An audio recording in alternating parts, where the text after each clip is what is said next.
When you stop taking a medication like Ozempic or Zepbound, are you going to regain all of that weight that you lost? Well, if we look at the data from this study with Wegovy, it looks like the answer is probably yes. As you can see, the individuals on the blue line there were the ones that were taking Wegovy. For the first part of the study, they were doing really well, lost a ton of weight. And then at the dash line there, they got Wegovy taken away. And as you can see, there was a very rapid and quick weight regain. So I don't know about you, but based on that result, it looks like, yeah, you're going to regain the weight and you're going to regain it quickly.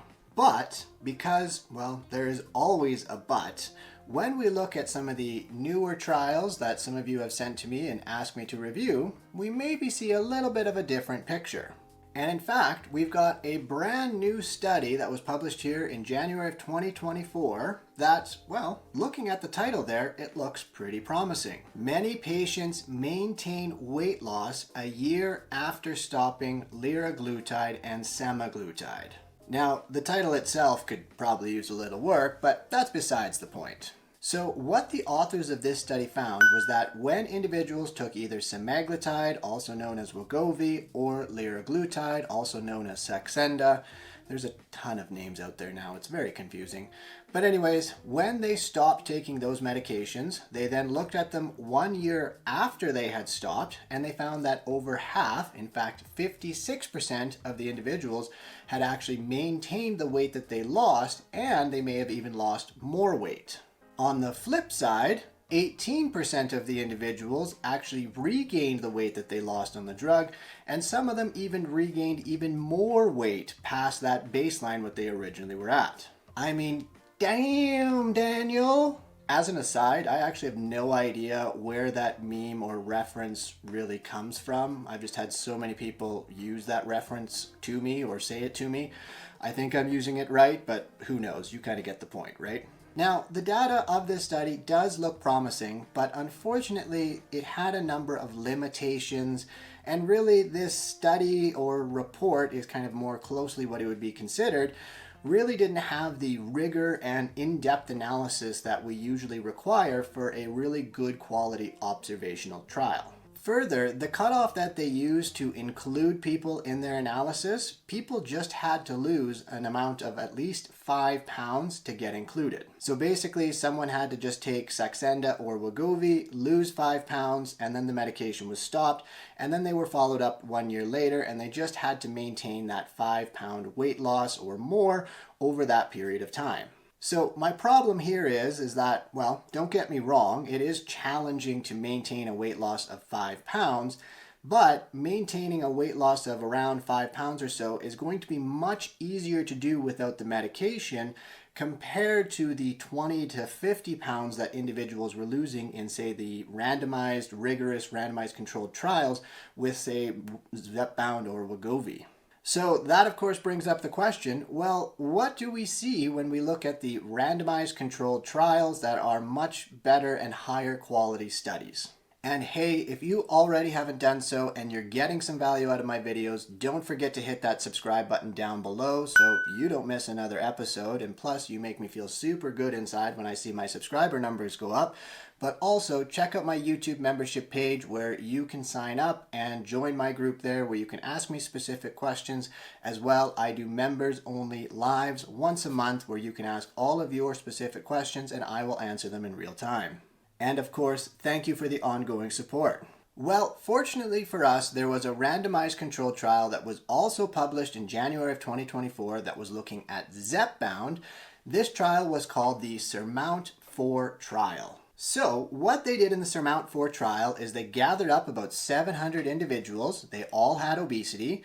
And at the start, they gave everyone tirzepatide, aka Mounjaro, aka Zepbound, for a period of 36 weeks. After 36 weeks, what they did is they then split everybody into two groups. Group 1 got to continue on with tirzepatide, whereas Group 2 was then given a placebo. And they then followed these individuals for another 52 weeks or 1 year to see what happened with their weights. And something that I think is very important and I want to point out here, because people have asked this question about the regain aspect of things, is that everybody from start to finish within this trial was given counseling on dietary and activity patterns, and they were told to aim for a calorie deficit of about 500 calories per day and to do about 150 minutes of activity per week as kind of their minimum. So what exactly did the SURMOUNT-4 trial investigators actually find? Well, it was very much as you would expect. In the first 36 weeks, as you can see there, everybody lost weight, things were looking really good. And then at the dashed line there, everybody then got split into two groups. And as you can see, the individuals that got the placebo ultimately started to gain weight,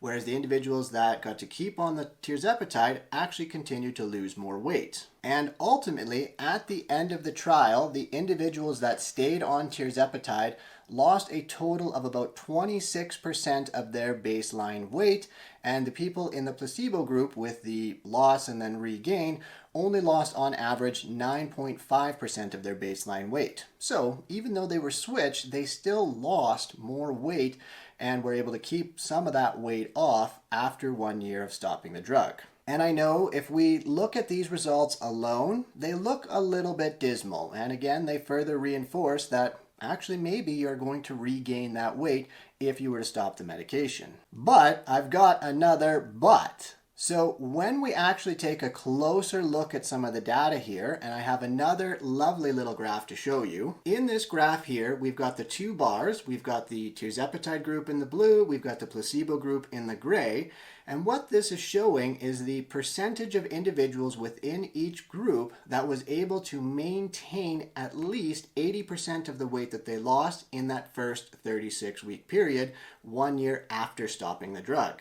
And as you can see, the people in the tirzepatide group, there was a heck of a lot more of them, upwards of 90% that were able to maintain their weight loss for another year while being on the tirzepatide, whereas the individuals in the placebo group, there was only about 16.6% of individuals that were able to maintain the weight they lost in that first 36-week period, 1 year after stopping the drug. And so to give you some perspective, 16.6% was about 55 individuals were from this trial in that placebo group that were able to maintain the weight that they lost, and perhaps they even lost more weight after stopping tirzepatide and going onto the placebo for the next 52 weeks. And hey, if you are starting or currently on your weight management journey and you're looking for another resource to potentially help you out, check out my links down below where you can put in your email address and you will be sent my food journal. That'll give you the breakdown and details of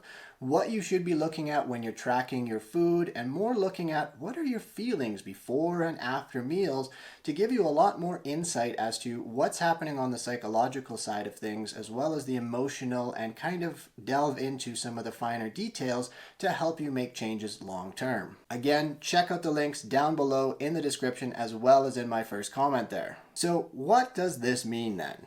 Well, even in a more rigorous and well-controlled trial, individuals in that placebo group that were no longer on tirzepatide were in fact able to maintain most of the weight that they lost in that first 36 weeks and after stopping the medication. And as an FYI, looking at the Step 4 trial, which specifically was focused on Wegovy, we found some very similar results with about 15% of individuals maintaining their loss after stopping Wegovy. Now, when we go back to that other trial I was talking about where 56% of the individuals maintained the weight that they lost, 56% compared to 16.6%, well, there's a pretty large gap between those two numbers. And as the SURMOUNT-4 trial was a much more higher quality, more rigorous and controlled study, ultimately the actual results that we'll probably see are going to be closer to that number of 16.6% in real life. But we also need to keep in mind that that 16.6% of people that maintained their loss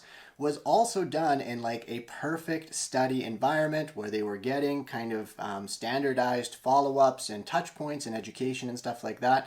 So when we even zoom out to actual real life data and get, individuals that are every day, maybe getting prescribed the medication by their family doctor or something and not having those supports, well, the results and the number of people that are going to be able to maintain that weight after stopping a drug is probably going to be a lot lower than that 16.6%. And in fact, anecdotally in my practice, I would say it's probably closer to about 5 to 10% of individuals after stopping the drug are able to maintain the weight that they lost while on the drug.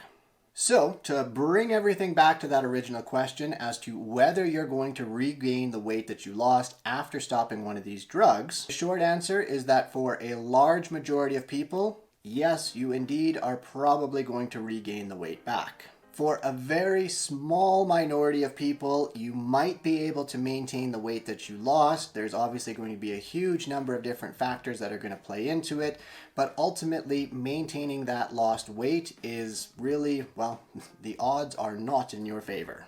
And so this is why in my practice, I recommend that people stay on these medications long term. And I mean, if you think about it, it's very much like any other diet plan or program that you've done in the past. What ultimately has happened when you stop that diet plan or program? You usually gain that weight back. Of course, though, if someone wants to come off of the medication or they have to come off of the medication or what have you, I am there to support them to do it in the best and most efficacious way possible. And we will do the appropriate measures to do it in a safe and effective manner and hopefully increase their chances of maintaining most of the weight that they have lost. So that is it, and that is all, you beautiful people. I hope that finally answers the question of whether you're going to regain the weight after you stop this drug. As I said, a small minority of you might be able to keep the weight off, but I would not put my money that you're that one individual that could potentially do it. And that isn't because there is some flaw or something wrong with you. It's just because you are dealing with biology, and well, biology is always going to win. And so it would be really effing hard. And I feel I'm probably going to have to do a video on why you regain the weight, as well, how can you come off of this drug and maintain the weight that you lost in a safe and effective manner. So you'll definitely have to stay tuned, and if you haven't already done so, you should probably hit that subscribe button down below. As well, join my email list so that you know when one of those videos comes out and you ultimately don't miss it. As well, check me out on my other channels at The Official Dr. Dan. I'm on the Tick, the Talk, the Gram, where you can check out my more day-to-day content. As well, don't forget my YouTube membership page. Again, this is an ongoing support for myself where I provide my members answers to their specific questions, as well as doing member-only lives once a month where I answer all of your specific questions in real time. And of course, if there is any questions or comments, I do my best to try to answer them all, but you can feel free to drop them down below as well. And of course, as I always sign off, always remember that it's going to be the small tweaks that lead to the massive peaks.